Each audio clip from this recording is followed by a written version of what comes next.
we record this meeting, and then we use it to make up our notes and just document, and we post it on our advisory council website for everybody to see and for the community to read.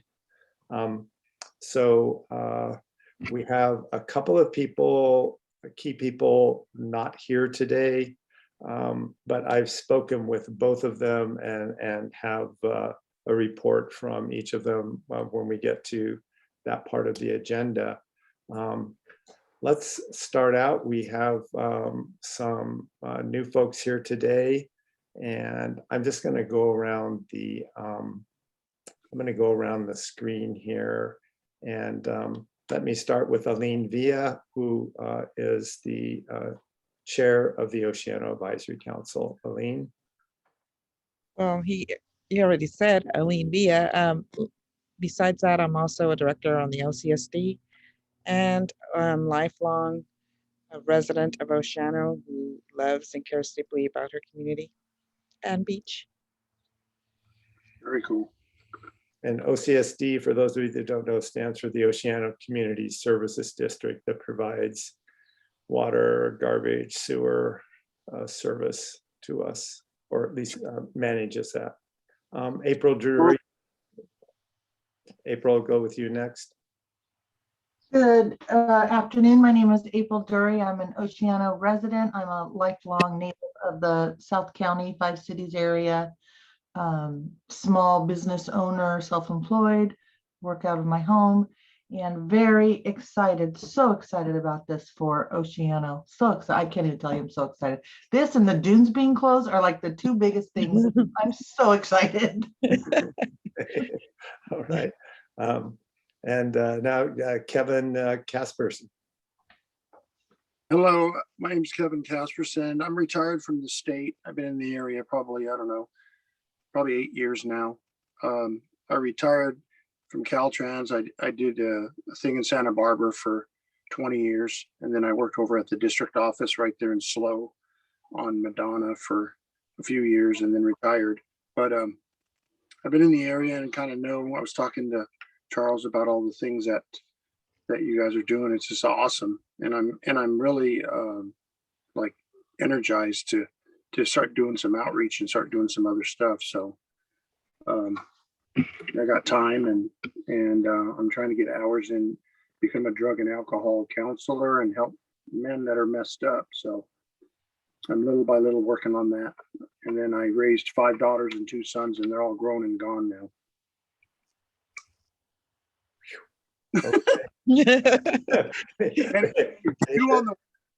Then that's not easy. Hey, thank you, Kevin. We'll go to somebody else before you get into all your grandkids. Don't go there. Okay. Kathy Cannon. I've been a resident of the South County for 20 years. I've been in SLO County for 40 plus years. I'm just really invested in seeing Oceano safe and accentuating what we have to offer that's unique instead of just making it a pass-through. Okay, thank you. And finally, but definitely not least, Jonathan Matz. Jonathan, welcome. Thank you. Thank you for having me. Hello, everybody. My name is Jonathan Matz. I am California Senior Policy for the Safe Routes Partnership. We're a national organization. And I got connected to you all actually through a mutual connection that you guys and Charles had with our partners, California Sidewalks. We at the partnership, every cycle of the active transportation program. You're breaking up, Jonathan. Yeah, I didn't even get what you do there at the beginning. Let me try maybe without my headphones. Yeah, Yeah, that's good. Okay. yes. We offer technical assistance every ATP cycle to 4 or 5 communities. And it was through some sort of word of mouth that Charles became aware of the opportunity, and we had a discussion last week. He let me know about this upcoming meeting. So I'm interested in hearing, I'm not sure if anybody from the county or whoever the lead agency would be is available with us on this call. But you know, potentially we'd be interested in working with that agency, partner agencies on the application. I can put in the chat here, and actually I think Charles put it in the agenda for this meeting, which I saw in my email, a link to the description of what exactly we can offer through our technical assistance program. Won't bother you by sort of repeating it all here. But you know, it's pretty extensive, and most things short of actually just writing the application ourselves. So a lot of kind of work holding hands, and you know, we have a pretty good, pretty extensive knowledge of the program at this point. So you know, hopefully, I mean, at some point, in order to kind of materialize all this, I'll have to speak with whoever the lead agency will be once there's a formal commitment that you guys are making that, okay, we're going ahead and applying for this. I'm gonna have them sort of answer some questions. But yeah, I mean, otherwise I'm excited to learn more about this project, and hopefully we can work together if everything else matches up. Wonderful. Thank you, Jonathan. And I'm Charles Varney. I'm the vice chair of the Oceano Advisory Council and chair of this task force. And I've been here in Oceano for 20 years and in this area for all of my life, really.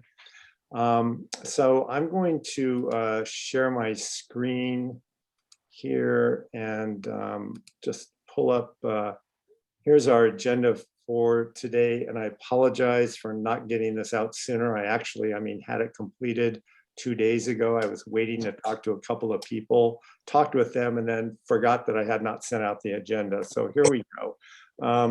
And I think that I'll just, the current status, I'm going to answer this by really kind of going through number 3 here. In terms of the lead agency, because that is a very, very important topic. The 3 potential lead agencies on this, the Lucia Mar Union School District, the San Luis Obispo County, well, literally government board of supervisors, and then the San Luis Obispo Council of Governments. Who represent, all of the unincorporated and the incorporated entities within our county when it comes to transportation issues, and including pedestrian and safe schools and all of that sort of stuff. So it just turned out that today, Lucia Mar, Andy Stenson, who's the Director of Facilities, the ex-superintendent of the district, the ex-business officer of the district. In other words, it's the guy who's done pretty much every job in the district, including being a teacher for years. He's out for a couple, 3 days, but he, in our conversation we had yesterday, he assured me, as he has assured all of us, that Lucia Mar is all in 100% on this project to put together a significant grant to put in a critical mass of infrastructure for curbs, gutters, and sidewalks, so that all the kids in our community would be within basically a block and a half or less of a full sidewalk that they could take to school, to get to school. The San Luis Obispo County government, there are a number of governmental agencies that have a connection to this. Obviously, Public Works is the most significant one. And within Public Works is the County Flood Control Office. I did not distribute this around for the meeting, but most of you have seen, and Jonathan, I will definitely catch you up on all this kind of stuff. In 2004, the County Flood Control did a full comprehensive plan for curbs, gutters, sidewalks, and flood control in the community of Oceano. This is for the entire community. Its technical dimensions are spelled out. Its costs are spelled out. There was a significant community engagement process. 151 households responded. And so that report, that plan, puts us way ahead of the curve in terms of having the basic nuts and bolts of what curb gutter, sidewalks, and flood control look like in our community.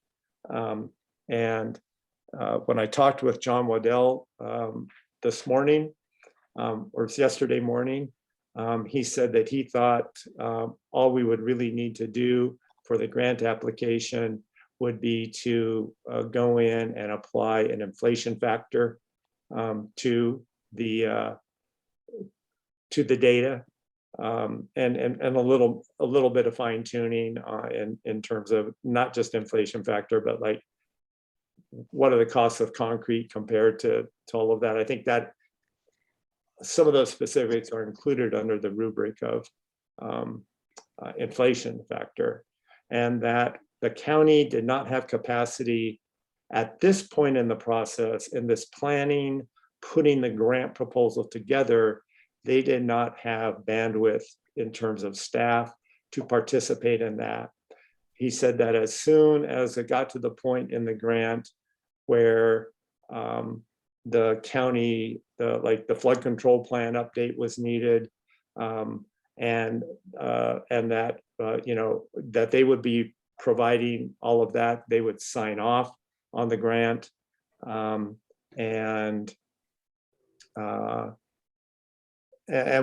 we would move forward with it. So they would be in at that point. They're fully in support of a grant. He did say a fully funded grant, and because he said the county does not have additional monies to match, although that's not the case with the SLO Council of Governments.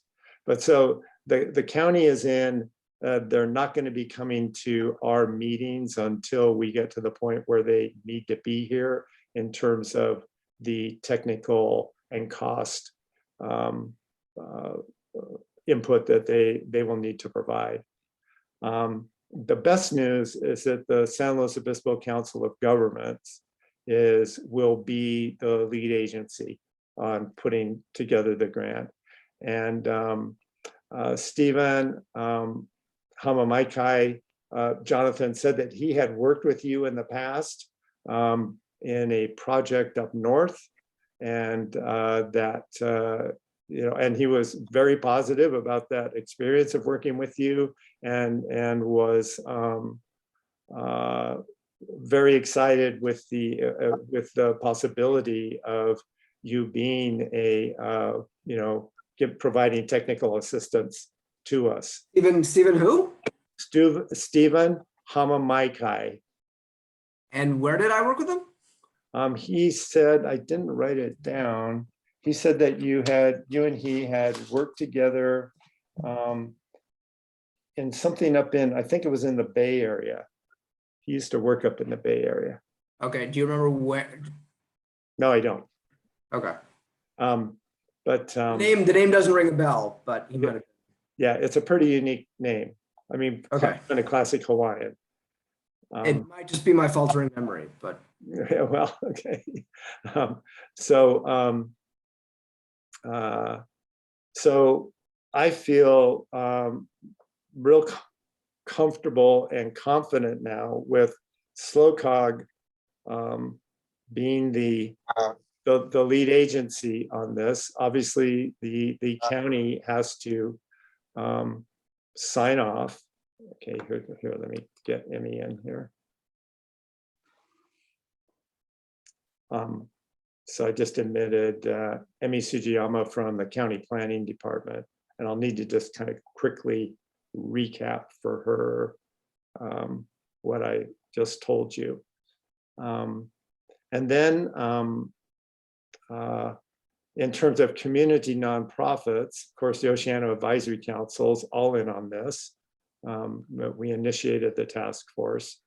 The other new advisory council in our community, the Vitality Advisory Council of Oceano, has at this time said that they are not going to be participating. The Oceano Beach Community Association would like to participate. I don't know if they have the bandwidth right now to do that. Their designated attendee has not been at the meetings recently, but they are in full support of the project. Not seeing Emmy, I hope that. So maybe, and then the Safe Routes Partnership, which I sent, and I apologize for the lateness of getting this out. This link will take you there and gives a great overview of what the technical assistance looks like. And as Stephen and I were talking earlier this afternoon, Jonathan, and maybe you could just kind of give us your sense of this. We are, I mean, ideally, we are looking at a infrastructure grant tied to, you know, safe routes to schools on a pretty large scale. And the amount of review that I've done of the ATP website, which is a little daunting. I mean, there's so much there, but I got the clear sense that they were very much interested in projects that are pretty comprehensive. Like, we don't necessarily need to go in there with like, well, we want to have curb gutters and sidewalks with around 3 blocks perimeter of the school, that they could be looking at, I mean, our entire community, which is a small one, but with that notion that we have a critical mass of infrastructure, so all kids are pretty close to a sidewalk to get to school. And Yeah. Should I jump in? Yeah, jump in. So that's right. I mean, there's not really any advantage to like going modest with an ATP grant.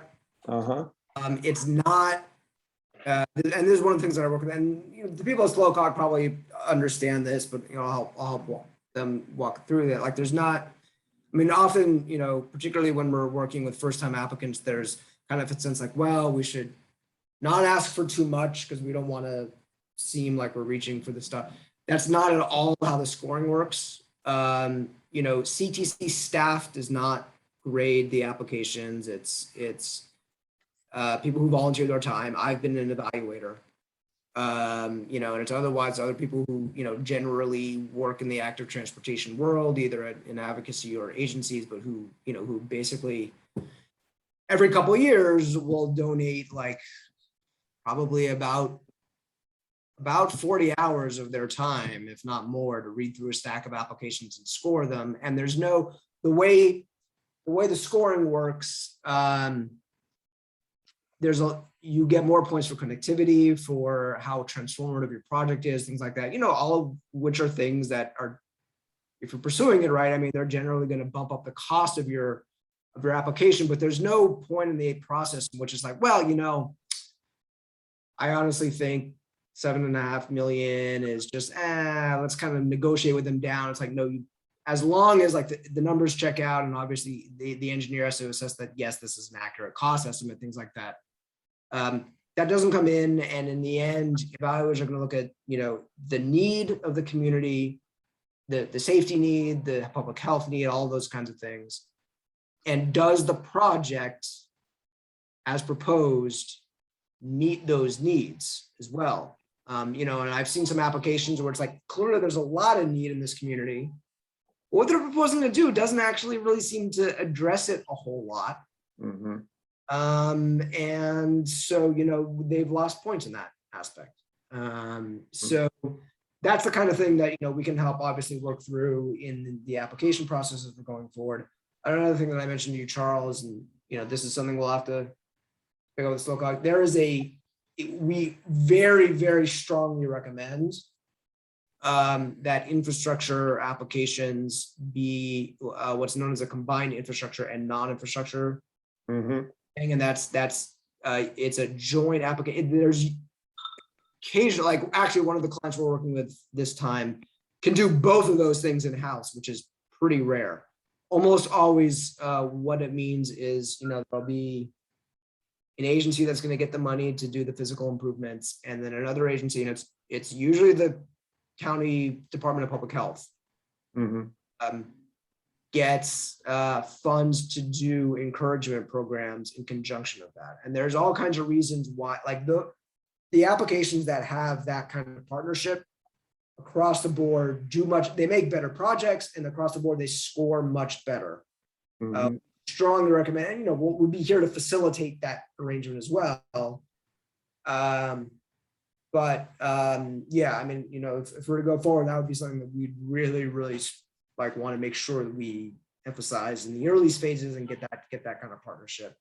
Let me just say something on that Yeah. point, Jonathan, because after you and I talked, and you shared with me that it was important to connect with public health. I haven't been able to do that in the last 2 days, but this educational public engagement component of what you're talking about. And by the way, I mean, there's no issue about connecting with public health. That will happen. But the CMR school district, and we have one elementary school in our community, the Oceano Elementary School, which I think, as I was sharing with you when we spoke, has a great reputation among all people in the community, and anybody here from the community can speak to that. They have a lot of respect, all of the parents for the school. And so the school was definitely, I mean, they're interested in infrastructure. They're also interested in education, outreach, and safety around pedestrian and bicycle, transportation. And I know that Andy would be totally open to partnering with public health around that, and and expanding it. So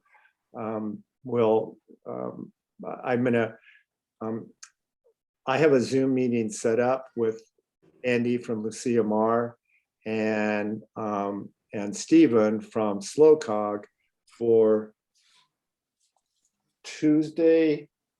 this coming Tuesday at 10 a.m. And if you can just check your calendar and see if you're good with that, I mean, that would be a perfect opportunity for you to meet up with the three of us, and we can talk about some of these more kind of detailed nuances, if you'd be available. And if not, we can schedule something else. But so that's not going to be an issue to have a combined application.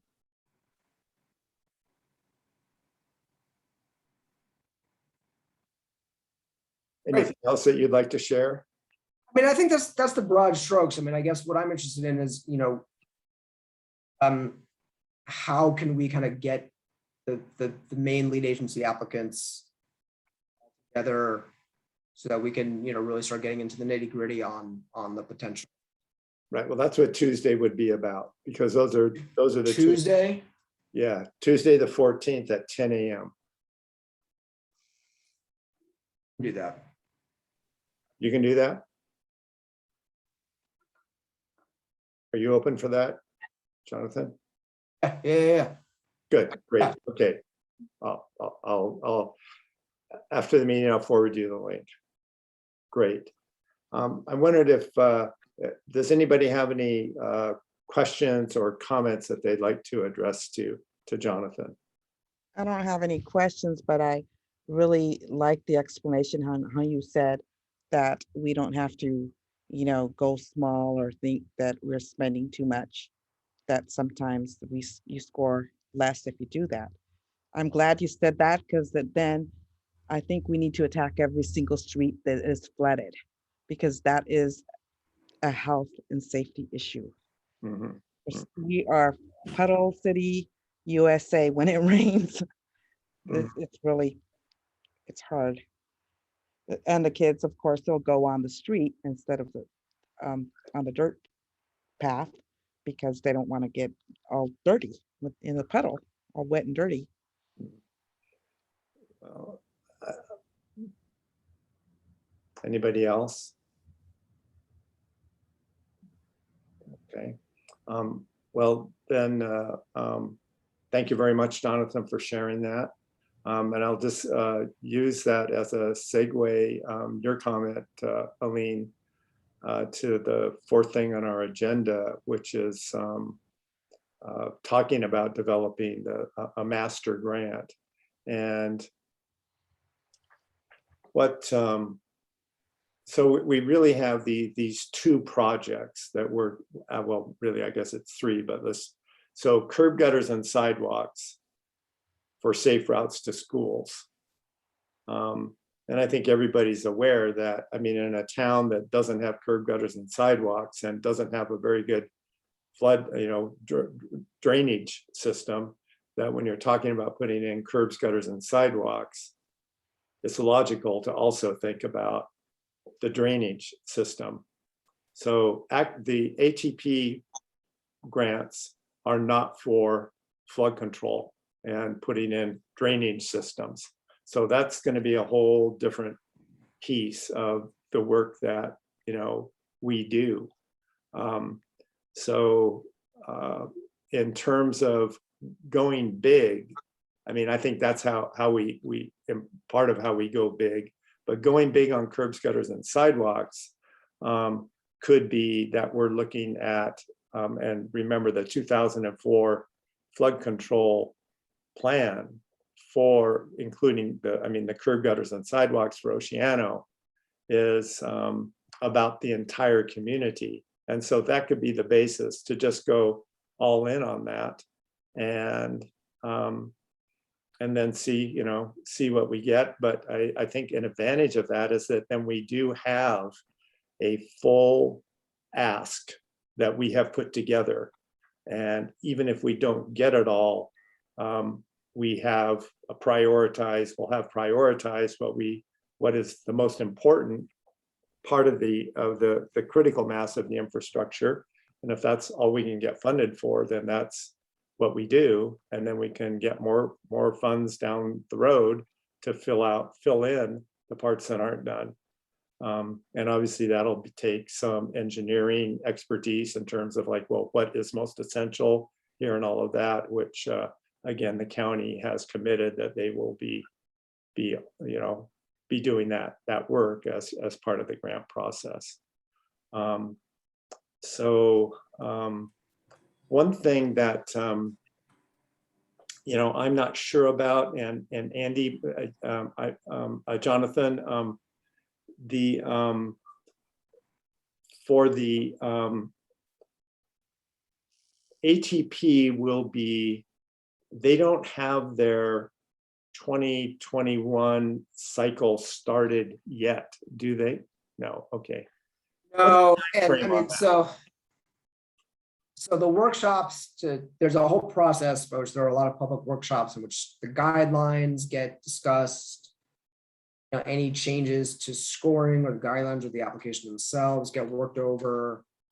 And those are scheduled to start in the fall and go through the next year, and then the applications would now.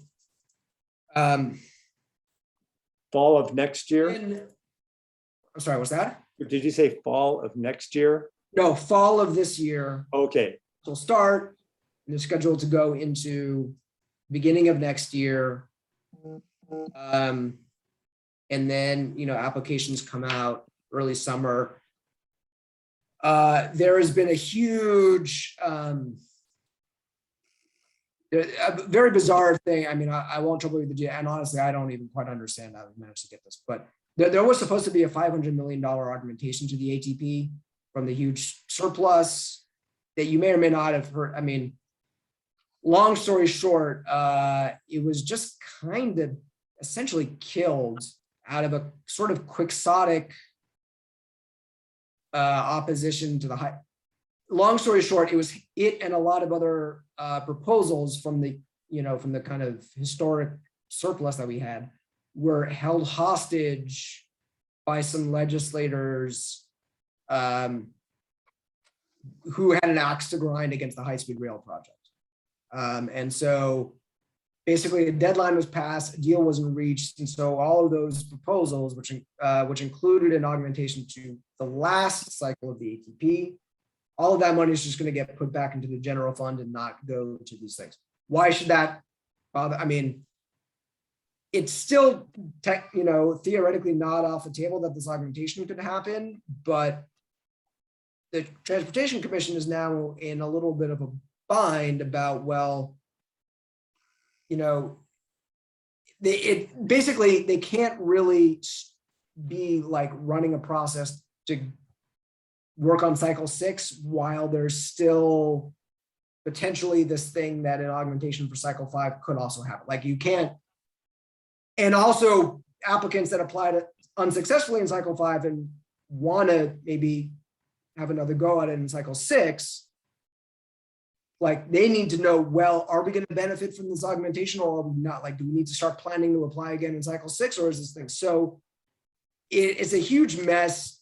It's not the fault of the CTC on this. And I was just in touch with the person who runs the ATP today, Lori Waters, who said they don't know. They're going to talk next week and give me any details. So what exactly that means for the timeline of cycle 6 is anybody's best guess. The earliest applications will be due will be in June. I think it's quite likely that it'll be in September instead.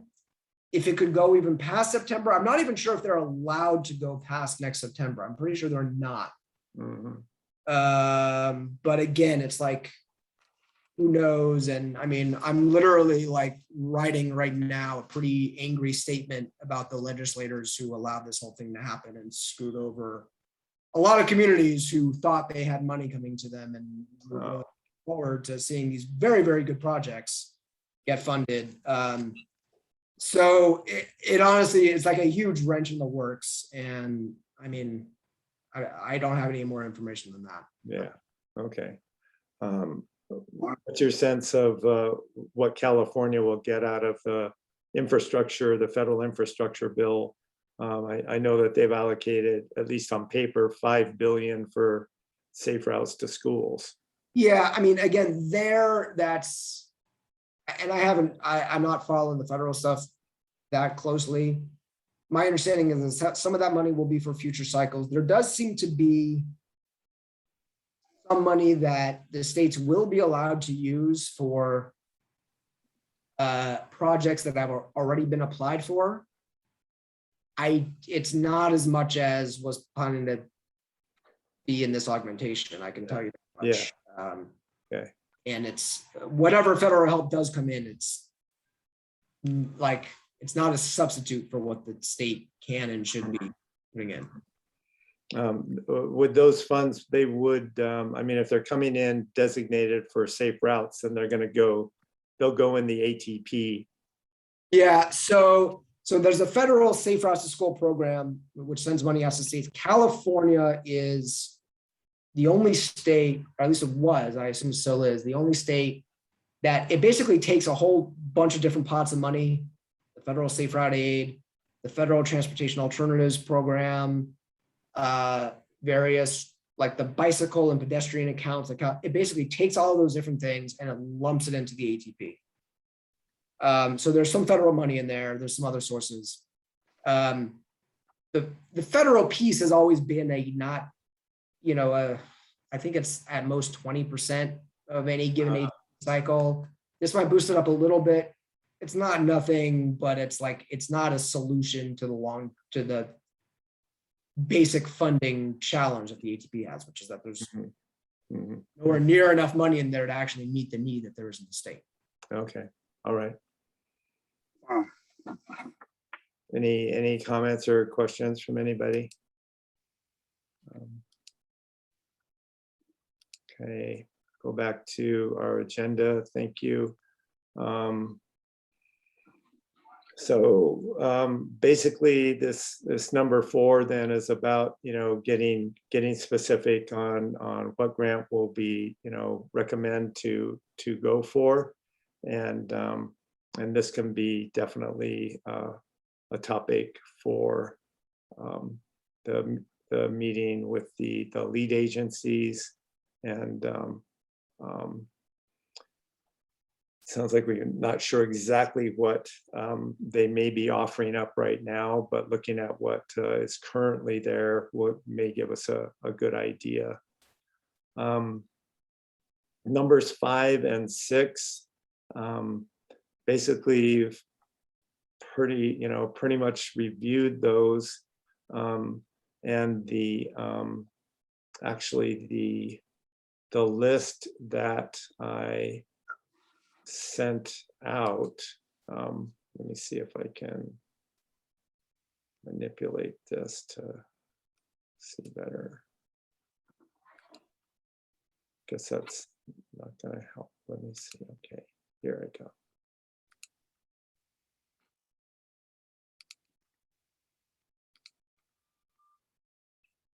So yeah, well, this is the unrevised one. And this is kind of classic Charles thing here. The SLO Council of Governments, which is going to be the lead agency on it, isn't on here, but I did have a revised one of these, but I can't find it. So SLO County Council of Governments, it's going to be the lead agency. The County Planning Department, Emi Sujiyama is on the call, and Emi is our, takes information from us and sees what she can do with it. And I'll ask her to comment on this in just a moment. And there was some information, Emi, that I shared before you had a chance to get on. I talked with John Waddell at Public Works, and he said that Public Works will be happy to participate in the putting together the information for the grant around updating the data in the 2004 curb gutter sidewalk flood control project for Oceano, but they weren't going to be involved in this stage of it. And so county flood control is part of Public Works. So they will be doing that work. Any work that flood control does will be under the aegis of Public Works. County Roads Department is not involved in this directly. The CMR Unified School District is all in on both the infrastructure side of the curb gutters and sidewalks and the public engagement, public education for bicycle and pedestrian safety dimension. And Jonathan Matz has emphasized to us that a combination grant has a chance of being more successful than one that just focuses solely on infrastructure. And then, of course, we know the Oceano Advisory Council is going to be focusing on public engagement and continuing to support these meetings. And then one group that we haven't talked about at all, but we have a close working relationship with Cal Poly City and Regional Planning Department, and they are initiating a huge community planning project for the master's graduate students at Cal Poly. Over the next year and a half, they will be focused on Oceano and the issues that are facing us as a community, and especially from in terms of land use preferences, infrastructure needs, planning for a vehicle-free beach for the first time in the history of our community.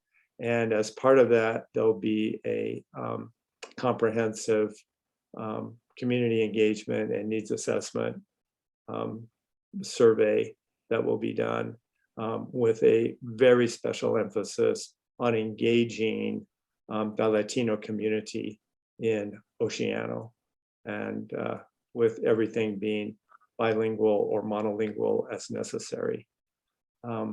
So I can, so that's just kind of the overview of this. This can now be revised and more specifically specialized, and as a result of the meeting that we're going to have next Tuesday, can fill it in even more. Amy, is there anything that anything you'd like to comment on at this time? No, I think that covers it. I'm glad that you're able to get into contact with Public Works and clarify where they're feeling it out, kind of. Yeah, I had a good conversation with John Waddell, and it was, yeah, it was, they, like I said, they don't want to be involved at this point. They want this thing to mature to the point where we need their updated data to put all of that into the grant, and they're definitely willing to participate in that, and they're definitely willing to accept free money and put in curbs, gutters, and sidewalks. So, yeah, don't have that in writing, but it's a pretty sincere statement on his part. Yeah, good. Okay. The other thing in terms of a timeline, we are really, and I don't know if you heard me, Amy, but Stephen said that SLOCOG will definitely take the lead, be the lead agency for putting together the grant proposal. That is amazing. That's great. Yeah. So that is really good news. And Jonathan, you think that, so by in October, do you think we'll have something a little more definitive from ATP? I mean, Definitive about what? well, in terms of when the new cycle opens up, and No, I mean, the first workshops start in November. okay, They may push those back, but just to give you some perspective, like the workshops start, the actual decision, like, okay, we're going to release the applications on this date and they'll be due on that date, doesn't usually kind of happen until the spring. Because kind of the workshops will go on, and then there will be a recognition, oh, there are still some things we're working on. So we'll, instead of requiring applications in May, we'll require them in June. I mean, the last cycle was, the pandemic hit, and so it was just, well, right. We moved it, they moved it back as far as they could to, just allow people to try to get a handle on all that stuff. Okay. So it'll be a while. I mean, the short answer is start working on it now. Right. You generally need a good 9 months, and if by miracle you finish 2 months early and you can just sit quiet, like, lovely. I've never seen anybody finish like that. It usually comes down to the wire. I mean, no matter when you start. Right. So, we're not going to know when we're not going to know when applications are going to be due for probably 6 months. I mean, 6 months from now, we're still not going to know when applications are due, almost certainly. Okay. That's fine. It doesn't matter. There's plenty you can get working on well before you actually know when the thing has to be turned in. So there are, when we were talking with Cal Walks, they were talking about a March 22nd of next year deadline for grant applications. I've never seen it as early as March. Okay. All right. Okay. Well, be doing some research on that between now and when we meet on Tuesday. So I think that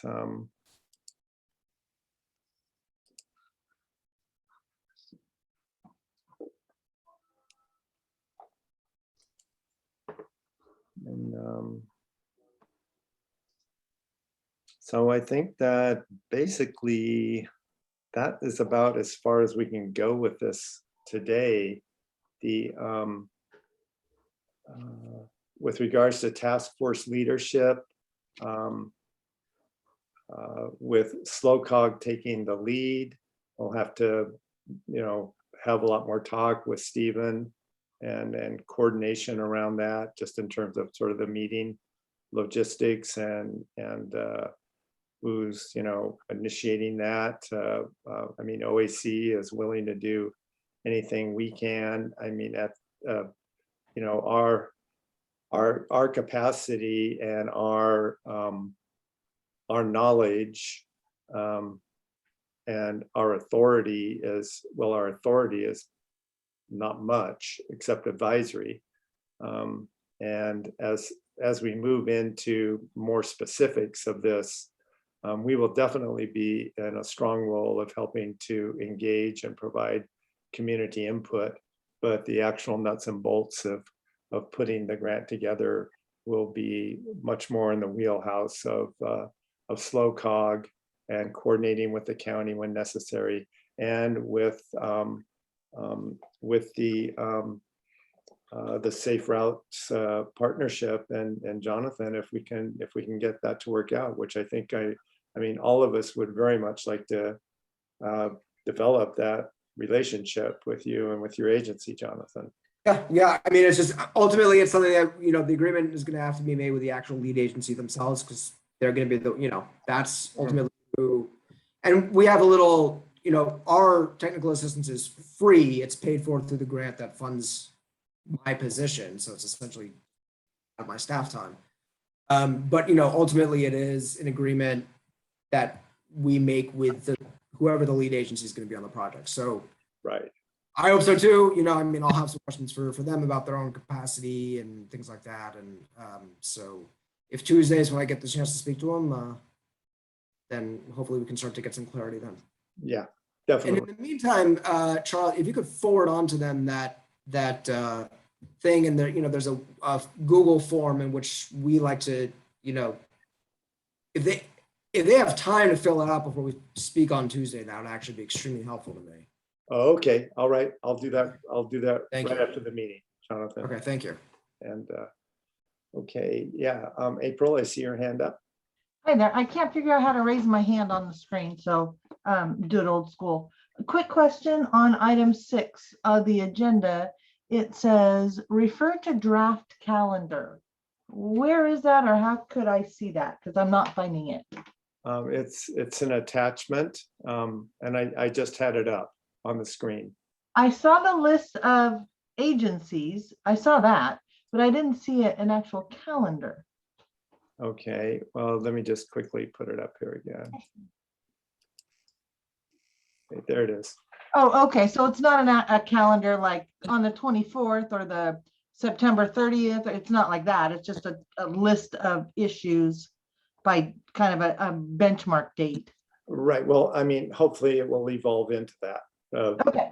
I just wanted to make sure I wasn't missing some source document. Milestones and stuff. And this actually, I mean, I was working off this notion of a March 22nd next year deadline. And it sounds like that's, I mean, I'll have to get that clarified. But I mean, if we have all this additional time, then my blood pressure just dropped, quite a few points. That's good, because we want to do this right and not be rushed. Got it. All right. That was all. I wanted to make sure I had all the resources available. So thank you. Okay. Anything else anybody wants to say for the good of the cause? All right, everyone. Jonathan, great to have you here first time. Kevin, great to have you here first time. Emmy, thank you so much. And members of the advisory council. And Jonathan, I'll be in touch with you momentarily and send you that link, and then we'll get together on Tuesday. Thanks. Nice meeting you all. Okay, thank you very much. All right, everybody. Thank you. Thank you. Yeah.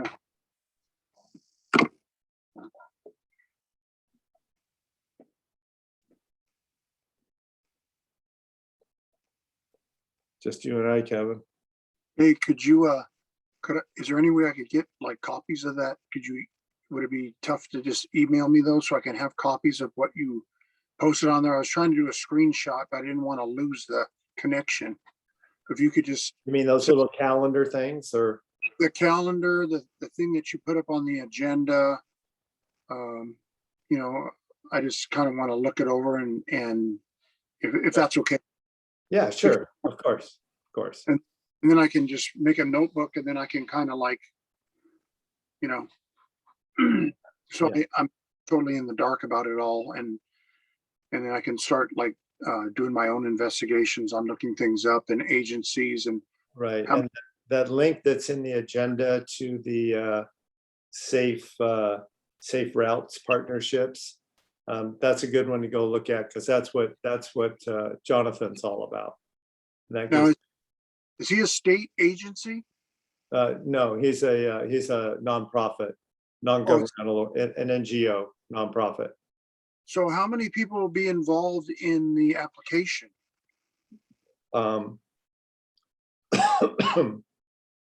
In actually putting the application together. Well, Yeah. the agencies are the CMR School District, Okay, Slow Council of Governments, yeah, and County Public Works, and So just- ultimately the Board of Supervisors. I mean, they have to sign off on it. yeah. Those Mhm. three agencies, and then he's the overseer of it all. That, He gets it all together and kind of submits it. who's John, that? Jonathan? No, Jonathan, we are the Slow Council of Governments, the CMR School District and the county will be the people who sign off on this grant. Jonathan is simply a technical assistant helping us put the strongest grant together possible. oh, okay. Oh, I see. So he's a nonprofit and helping people do the right Right, thing. that's his job, is to help people put together ATP grant applications Oh, good. Oh, and helping communities such as ourselves. I mean, we're a perfect target audience for him. yes. Mhm. So I'm learning a lot, and Yeah. I know it's going to be important for the outreach. So at 5:30, we're going to hook up again. Yeah, we're gonna hook up at the Oceano Advisory Council meeting. Okay, and that number is the one you sent me first. I don't know what I sent you at Oh, first. that's one. Oh, no, I have that one because what it is it's on site. Right, it's on the website. It's on the website. Okay, yeah, I have that. It's right on the agenda for the meeting tonight. Okay, Alrighty. If you have any problem, just give me a call. okay, I will. Alrighty. All right, God bless. Okay, bye-bye.